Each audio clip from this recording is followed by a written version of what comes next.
Hi అండి, నమస్తే. చాలామంది బీట్రూట్ కర్రీ అంటే తినరు కదా. చిన్న పిల్లలైతే అస్సలు ఇష్టంగా తినరు.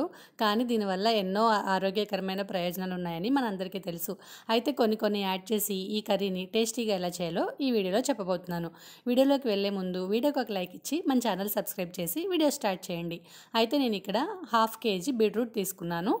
వీటిని శుభ్రంగా పీల్ చేసేసిన తర్వాత ఒకసారి వాష్ చేసుకొని సన్నని తరుగులాగా కట్ చేసుకోవాలి. చూడండి, నేను వీడియోలో చూపిస్తున్నట్టుగా సన్నగా తరగాలన్నమాట.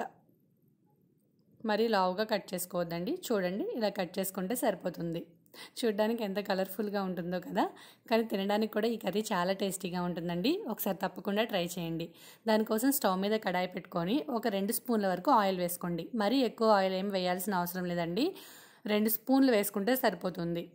టేబుల్ స్పూన్లో అయితే ఒక పెద్ద టేబుల్ స్పూన్ వేసుకుంటే సరిపోతుంది. ఆయిల్ బాగా హీట్ అయిన తర్వాత దీనిలోకి ఒక 2-3 వెల్లుల్లి రెమ్మల్ని క్రష్ చేసుకొని వేసుకోండి. అలాగే 1 స్పూన్ జీలకర్ర, 1 స్పూన్ తాలింపులు, కొద్దిగా కరివేపాకు కూడా వేసుకొని బాగా ఫ్రై చేసుకున్న తర్వాత దీనిలోకి మనం కట్ చేసి పక్కన పెట్టుకున్న బీట్రూట్ ముక్కల్ని యాడ్ చేసుకోవాలి.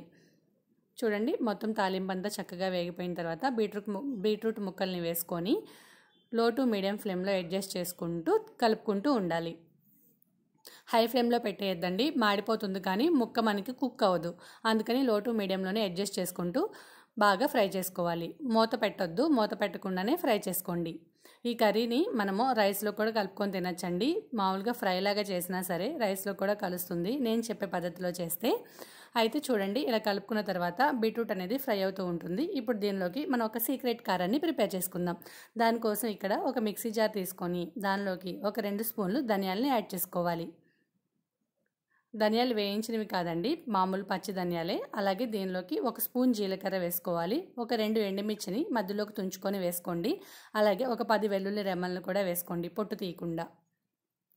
అలాగే ఈ కారంలోకి కొద్దిగా ఉప్పును కూడా వేసుకోవాలి. 1 స్పూన్ వేసుకుంటే సరిపోతుంది. మరీ ఎక్కువ ఉప్పు వేసుకోవద్దండి, మనం కర్రీలో వేస్తాం కాబట్టి జస్ట్ ఈ కారానికి సరిపడా ఉప్పు వేసుకుంటే సరిపోతుంది.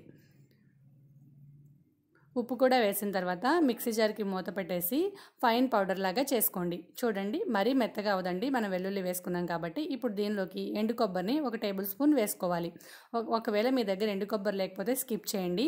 దీనికి బదులుగా మీరు పల్లీలను కూడా యాడ్ చేసుకోండి. పల్లీల ఫ్లేవర్తో కూడా చాలా బాగుంటుంది. ఇప్పుడు ఈ పౌడర్ని పక్కన పెట్టేసుకోండి.